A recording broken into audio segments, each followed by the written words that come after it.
안녕하세요. 오홍 작가입니다. 오늘은 알레르기 질환 중에 천식에 대해 말씀드리려고 합니다. 저는 이비인후과 의사인데 어떻게 천식에 대해서 말씀드릴까요? 천식은 우리가 알레르기 질환 중에 하나입니다. 알레르기 질환은 알레르기 행진으로 어릴 때 아토피, 비염, 알레르기 결막염, 천식, 알레르기 기관지염인데 우리는 천식이라고 말합니다. 이렇게 순서대로 발생하고 있기 때문에 우리가 알레르기 비염이랑 천식이랑 치료가 큰 차이는 없습니다. 왜냐하면 알레르기 원인 물질에 의해서 기관지에 생기기 때문에 우리가 비염이랑 치료가 별반 차이가 없습니다. 그렇다면 대부분 사람들은 천식 생각하면 가슴이 쌕쌕거리거나 호흡곤란을 생각하는데요. 우리 이비인후과에는 어떻게 올까요? 우리가 쉽게 차트를 설명드리는데요. 이건 좀 이따 보여드리겠습니다. 먼저 우리가 오는 거는 제일 초기에는 간질간질한 기침으로 오게 됩니다. 밤에 심하고 그리고 발작적으로 하게 되죠. 감기랑 연관했을 때 열은 안 나고 몸살도 안 심한데 간질간질만 기침만 하는 거죠. 또는 감기가 일주일 가볍게 지나고 갔는데 감기가 안 낫는 거죠. 이런 식으로 발견이 됩니다. 대부분 사람들은 나는 기관지가 약해요. 저는 감기가 잘 안 나와서 약을 세게 먹어야 돼요. 전 찬바람이 약해요. 보통 이런 식으로 말씀하십니다. 그래서 우리 용각산이나 도라지차나 이런 거 먹다가 코로나 시대에 기침을 하면 안 되니까 병원에 찾아옵니다. 그리고 조금 진행이 되다 보면 가래가 계속 끼고요. 이상하게 목에 이물감으로 많이 옵니다. 이 질환은 또 역류질환이랑 이럴 때는 구분이 안 되는데요. 역류질환은 우리가 위산이 식도에서 넘어오는 거고, 그렇기 때문에 이 증상이 구분이 안 됩니다. 사실은 이 증상이 후두에서 생기는데, 후두가 일종의 기관지의 입구이기 때문에 후두에서 붓는 증상이 역류질환처럼 느껴집니다. 왜냐하면 위산 때문에 그런지, 아니면 기관지가 보면서 같이 그런지, 기관지에서 느낌이 없지만 후두에서 이런 증상이 나타납니다. 그래서 어떤 사람은 목소리에 계속 잠긴다는 사람들, 그리고 목에 이물감, 가래가 계속 낀다는 사람들, 가래는 잘 안 나오는데 목에 이물감이 있는 사람들, 이런 분들이 또 의심을 해야 되고요. 그리고 조금 심해지면 뭔가 이 답답한 게 느껴집니다. 또 역류질환이랑 구분해야죠. 그 다음에부터 이제 쌕쌕 소리가 나거나, 그 다음에 좀 뭔가 내쉴 때 호흡곤란이 생기면 이제 천식인지 압니다.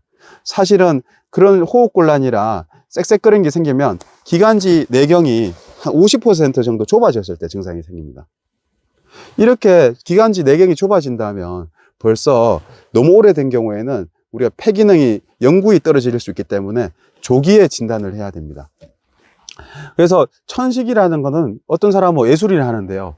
환자도 증상에 대해서 의심을 해야 되고, 의사분들은 특히 전문의나 이런 알레르기 질환을 많이 본 사람들이 알 수가 있습니다. 매일 감기만 본다면 이런 질환들을 의사도 잘 구분을 못하죠. 그래서 이런 증상이 있을 때 우리 에코 이비인후과에서는 먼저 FeNO 산화질소 검사를 합니다. 산화질소는 우리가 기관지 점막이 좁아졌을 때 우리 몸에서 자연스럽게 넓히려고 나오는 산화질소를 측정하는 것입니다. 보통 20에서 26이 넘으면 높고 50이 넘으면 아주 높습니다. 그래서 이게 알레르기성인지 기관지 흡입제를 사용해야 되는지를 평가를 하게 됩니다. 그 이후에는 폐기능 검사를 하게 됩니다. 폐기능 검사는 말 그대로 세게 부는 건데요.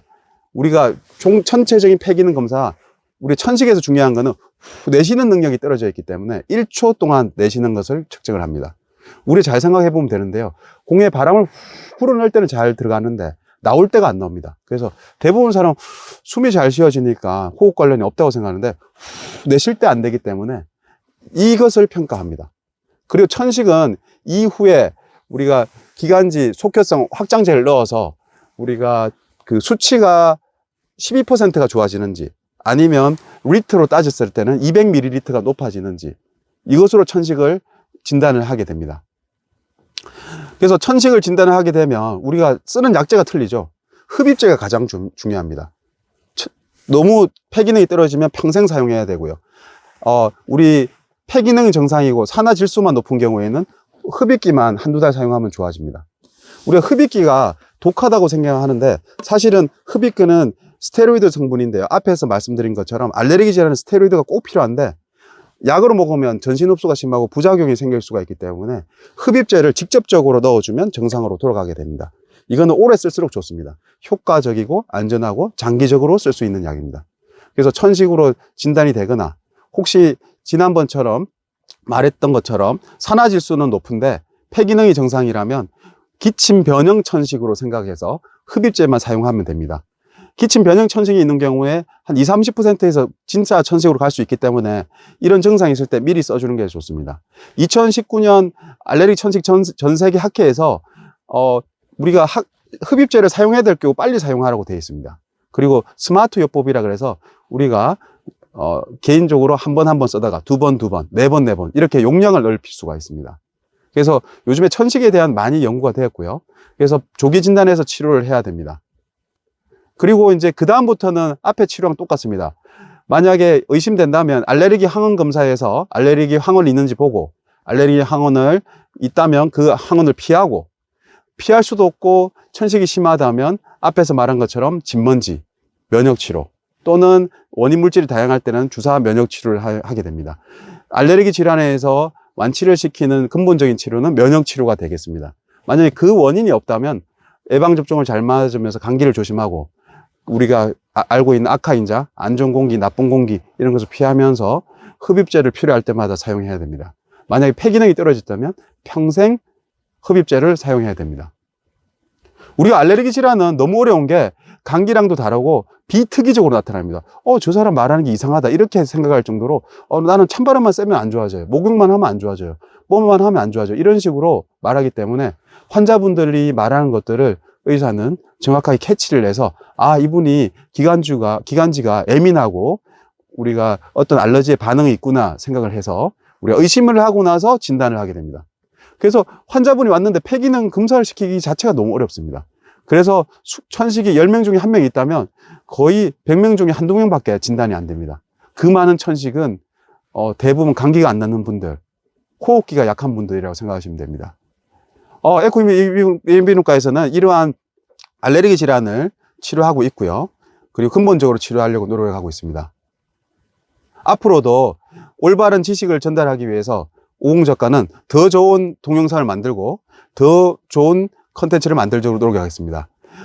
만약에 많은 도움을 주고 싶다면 성원을 해주시고 구독 눌러주시고 알림 버튼을 해서 참고해 주시기 바랍니다. 2021년에 제 프로젝트는 유튜브를 통해서 많은 분들에게 건강과 관련된 지식이라든지 행복이나 아니면 경제적인 거 여러 가지 도움을 주려고 노력하고 있습니다.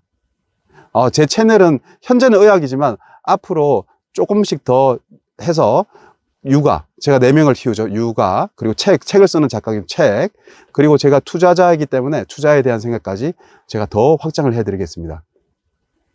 지금 점점점 제가 노력하고 있으니까 점점점 좋은 콘텐츠로 들어가고 더 흥미롭게 만들도록 노력하겠습니다. 감사합니다.